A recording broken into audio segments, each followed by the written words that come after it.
வணக்கம். இது ஏன் என்ற கேள்வி. நான் ஷபீர் அகமது. நீங்கள் பார்த்து கொண்டிருப்பது ஏன் என்ற கேள்வி நிகழ்ச்சி தான். எந்த தொழில்நுட்ப கோளாறும் கிடையாது. ஆனால் இதே மாதிரி ஒரு தொழில்நுட்ப கோளாறு என்பது கடந்த வாரம் தமிழக சட்டமன்றத்தில் நடந்துச்சு. அந்த தொழில்நுட்ப கோளாறு குறிப்பாக அதிமுக எம்எல்ஏஸ் பக்கம் இருக்கக்கூடிய அந்த கேமரா வேலை செய்யாம போயிருச்சு அப்படின்றது தான் அந்த கோளாறு. மற்ற பக்கம் இருக்கக்கூடிய திமுக எம்எல்ஏஸ் பேசுறது, அமைச்சர்கள் அவங்களுக்கு பதில் சொல்றது, அதிமுக எம்எல்ஏஸ் எழுப்பக்கூடிய கேள்விகள்லாம் நம்மளால கேட்க முடியும். ஆனா அவங்களுடைய முகங்களை நம்ம பார்க்க முடியாது. காரணம் என்னன்னா, அவங்க சட்டமன்றத்துக்கு கருப்பு சட்டையை போட்டு வந்தாங்க. யார் அந்த சார் அப்படின்ற அந்த பேஜை குத்திட்டு வந்தாங்க அப்படின்ற ஒரே காரணமாக இருக்குமோ அப்படின்ற சந்தேகங்கள் என்பது இருக்கிறது. அண்ணா யூனிவர்சிட்டி விவகாரத்தில் திமுக அரசின் மீது அதிருப்தியை தெரிவித்து அதை கையாண்ட விதத்தில் அதிருப்தி இருக்கிறது அப்படின்றத பதிவு செய்வதற்காக அதிமுக அந்த போராட்ட வடிவத்தை கையில் எடுத்தாங்க. அது திமுகவுக்கு ஒரு பெரிய நெருக்கடியாக உருவாகிவிட்டது என்பதனால் அவங்க காட்டப்படவில்லையா அப்படின்ற கேள்வி இருக்கு. சபாநாயகர்கிட்ட அதை பற்றி கேட்கும்போது தொழில்நுட்ப கோளாறு அப்படின்றாரு. நாமளும் அந்த தொழில்நுட்ப கோளாறை நம்புவோம். ஸோ இந்த விஷயம் அப்படின்றது தமிழக சட்டமன்றத்தில் நடந்திருப்பது அப்படின்றது மிகவும் ஆச்சரியத்தை ஏற்படுத்துகிறது. எதிர்கட்சிகளை காட்டாம எதிர்கட்சிகள் பேசுவது நம்மளால கேட்க முடியுது, ஆனால் அவங்கள காட்ட மறுக்கிறாங்க அப்படின்னும் போது இது பார்லிமெண்ட்லயும் நடந்திருக்கிறது. அப்போ நடக்கும்போது அதற்கெல்லாம் கண்டனத்தை பதிவு செய்தார்கள். தொடர்ச்சியாக சமூக வலைதளங்கள் அது குறித்து பெரிய விவாதம் என்பது நடந்துச்சு. ஆனா இன்னைக்கு தமிழக சட்டமன்றத்திலேயே இந்த காட்சிகள் எல்லாம் அரங்கேறுகிறது அப்படின்னும் போது இது எதனுடைய நீட்சியாக பார்க்கிறேன் அப்படின்னா, பொதுவெளியிலையும் போராட்டங்களை அனுமதிப்பதில்லை. இந்த அரசாங்கம் குறித்து யாராச்சும் விமர்சனம் பண்றாங்க அல்லது யாராச்சும் கேள்வி எழுப்புறாங்க அப்படின்னா, ஒரு சகிப்புத்தன்மை இல்லாத ஒரு அரசாங்கமாக திமுக அரசாங்கம் மாறிவிட்டதா அப்படின்ற அந்த கேள்விதான் எழுப்புகிறது. இந்த வாரம் ஏன் என்ற கேள்வியில இந்த விஷயத்தை பத்தி தான் நம்ம பார்க்க போறோம்.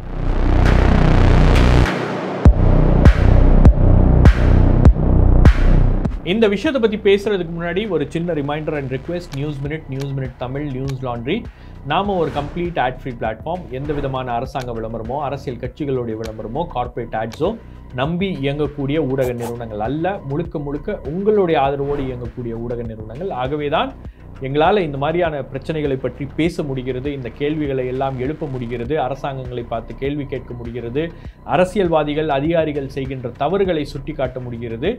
ஆகவே நாம் செய்கின்ற இந்த வேலை உங்களுக்கு பிடித்திருந்தால் எங்களுடைய கரங்களை நீங்கள் வலுப்படுத்த வேண்டும் அப்படின்னு நீங்க நினைச்சீங்கன்னா இந்த QR கோட் மூலமாக உங்களுடைய ஆதரவை எங்களுக்கு தெரிவிக்கலாம். அதே மாதிரி இதற்கான லிங்க் நான் இந்த டிஸ்கிரிப்ஷன்ல கொடுக்குறேன். அதை கிளிக் பண்ணுங்க. உங்களுடைய ஆதரவை தொடர்ந்து கொடுப்பீங்க அப்படின்ற நம்பிக்கையில பல்வேறு விஷயங்கள்ல தமிழ்நாட்டுக்கு ஒரு சிறப்பு இருந்தாலும் போராட்டம் அப்படின்னு வரும்போது தமிழகம் முதல் இடத்தை பிடித்திருக்கிறது.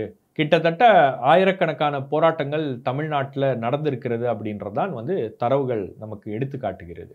கேரளாவோ வெஸ்ட் பெங்காலோ பஞ்சாபோலாம் நமக்கு பின்னாடி தான்.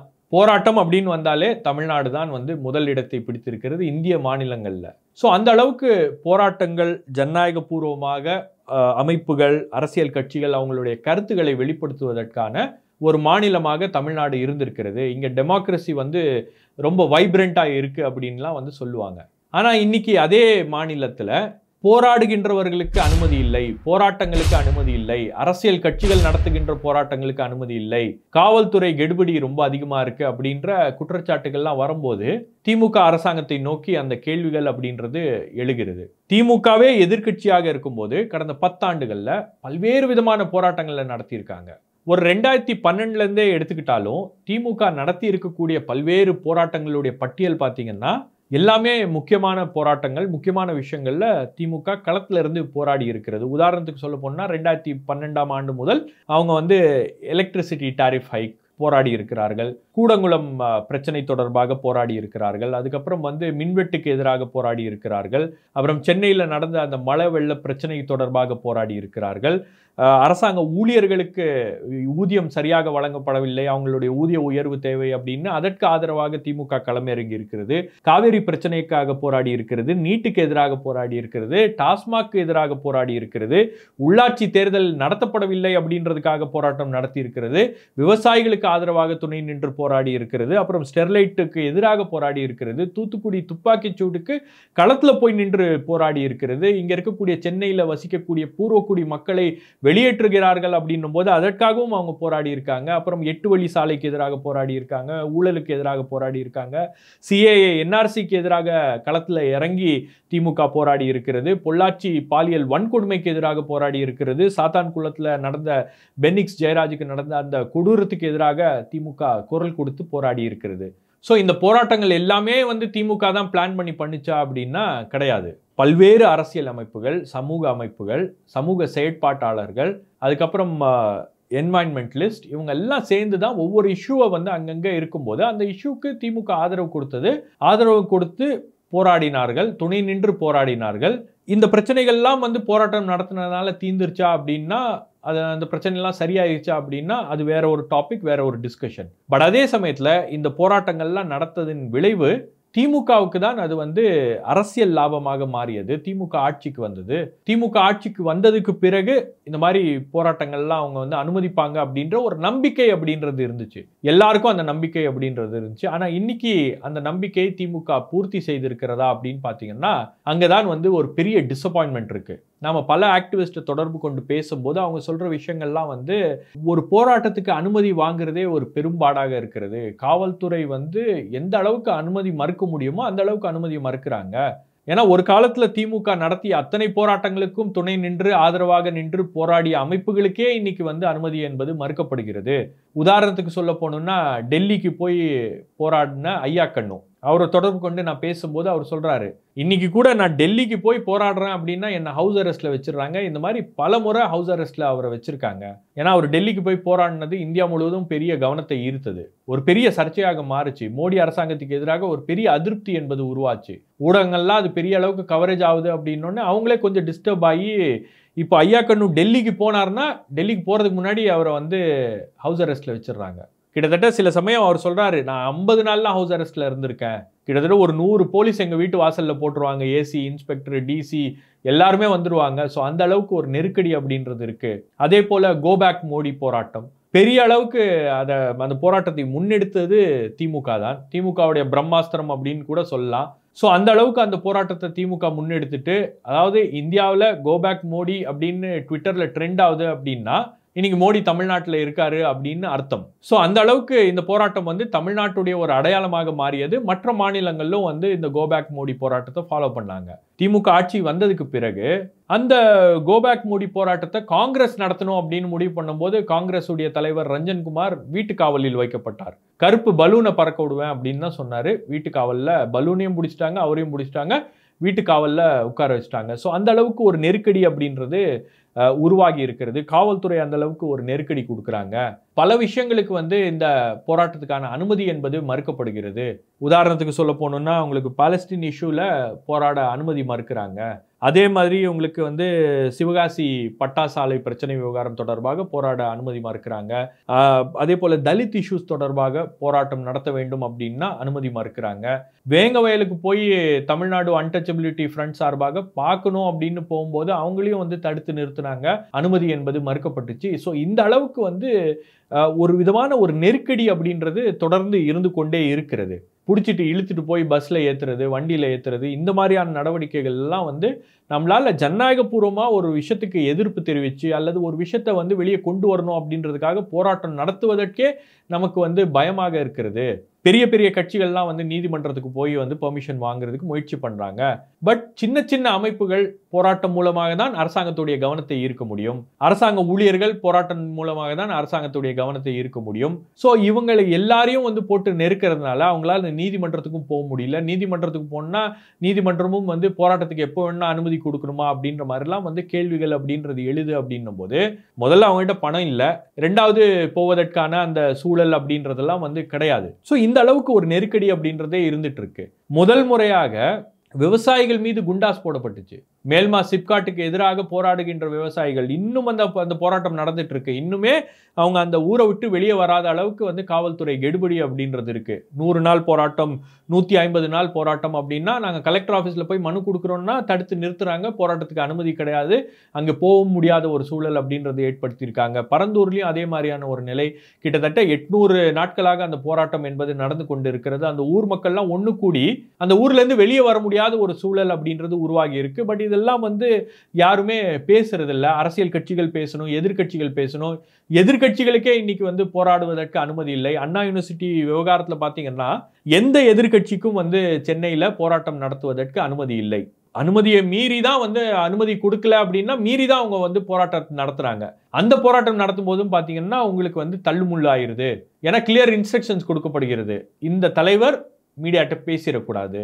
ஸோ அங்கே நின்று மீடியாட்ட பேசக்கூடாது அப்படின்றதுக்காக காவல்துறை வந்து அப்படியே அவங்கள பிடிச்சி தள்ளு முள்ளு பண்ணி அப்படியே பஸ்ஸில் ஏற்றி கூப்பிட்டு போயிடுறாங்க. ஸோ இந்த மாதிரியான விஷயங்கள்லாம் வந்து இப்போ நீதிமன்றத்துக்கும் போயிருக்கிறது. பாமக புதிய தமிழகம் நீதிமன்றத்துக்கு போயிருக்கிறது, பாமக நீதிமன்றத்துக்கு போயிருக்கிறது. புதிய தமிழகத்துக்கு அவங்களுடைய கட்சியுடைய போராட்டத்துக்கு அனுமதி மறுக்கப்பட்டிருக்கு. அப்போ கேட்டிருக்காங்க, அந்த கேஸில் வந்து நீதிமன்றமே கேட்குது, யாருக்கு ஆதரவாக போலீஸ் செயல்படுகிறது, ஏன் போலீஸ் பயஸாக செயல்படுகிறது, ஏன் வந்து போலீஸ் ஒருதலை பட்சமாக செயல்படுகிறது. இந்த மாதிரி பல்வேறு கேசஸ்ல காவல்துறைக்கு எதிராக நீதிமன்றமும் கேட்டிருக்கிறது. பாமகவுடைய ஒரு ரேலி ராணிப்பேட்ல கடந்த ஆண்டு நவம்பர் மாதம் வந்து போலீஸ் பர்மிஷன் கொடுக்கல. நீதிமன்றத்துக்கு போகும்போது அவங்க சொன்னாங்க, நீங்க ஹாப்பி ஸ்ட்ரீட்ஸ் நடத்துறதுக்கு பர்மிஷன் கொடுக்குறீங்க, மேரத்தான் நடத்துறதுக்கு பர்மிஷன் கொடுக்குறீங்க, மற்ற எல்லா விஷயங்களுக்கும் பர்மிஷன் கொடுக்குறீங்க, கூட்ட நெரிச்சல் கூட்டம் வந்தா கூட பிரச்சனை இல்லை, ஆனா போராட்டம் நடத்துவதற்கு டெமோக்ராட்டிக்கா பீஸ்ஃபுல்லா ஒரு இடத்துல அமைதியான முறையில் போராட்டம் நடத்துவதற்கு ஏன் பர்மிஷன் கொடுக்க மாட்டேன்றீங்க? ஒரு பக்கம் நீங்க வந்து இன்கம் டாக்ஸ் இடி எல்லாம் வந்து ஒன்றிய அரசாங்கம் அவங்கள வச்சு நம்மளை நெருக்குது அப்படின்ற மாதிரிலாம் குற்றச்சாட்டை வந்து முன்வைக்கிறீங்க, இன்னொரு பக்கம் காவல்துறை யார் கட்டுப்பாட்டில் இருக்கு அப்படின்னு நீதிமன்றமே வெளிப்படையாக கேள்விகளை கேட்டிருக்கிறது. ஸோ அந்த அளவுக்கு வந்து இன்னைக்கு காவல்துறையுடைய செயல்பாடு அப்படின்றது பார்த்தீங்கன்னா முழுக்க முழுக்க இந்த மாதிரி ஜனநாயக அமைப்புகளுக்கு எதிரான ஒரு நடவடிக்கையாக மாறிவிட்டதா அப்படின்ற ஒரு கேள்விகளை எழுப்புகிறது. ஏன்னா போராடுவது அடிப்படை உரிமை. அரசாங்கத்துடைய கவனத்தை எப்படி ஈர்க்கிறது, அரசாங்கத்துக்கிட்ட நம்ம பிரச்சனையை எப்படி சொல்றது, ஒரு போராட்டத்தை வந்து தமிழ்நாட்டில் அனுமதிக்கவே கூடாது அப்படின்ற ஒரு மனநிலை எங்கிருந்து வந்துச்சு, யார் அதை முடிவு செய்வது? அப்போ இந்த மாதிரியான கேள்விகளுக்கு திமுக கிட்ட என்ன பதில் இருக்கு அப்படின்றத நாம கேள்வி கேட்க வேண்டிய ஒரு கட்டாயத்துக்கு தள்ளப்பட்டிருக்கிறோம். இதுல வேடிக்கை என்னன்னா, கடந்த காலங்களில் திமுக எந்தெந்த விஷயங்களுக்கு எதிராக நின்றதோ அந்த விஷயங்கள் தொடர்பாகவே போராட்டம் நடத்துவதற்கு அனுமதி கொடுப்பதில்லை.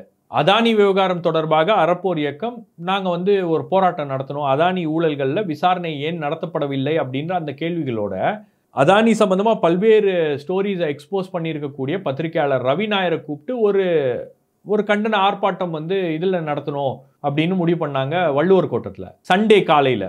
அதற்கும் வந்து அனுமதி மறுக்கப்பட்டிருக்கு. ஃப்ரைடே நைட் வந்து கடிதம் கொடுக்குறாங்க அனுமதி மறுப்பு அப்படின்னு.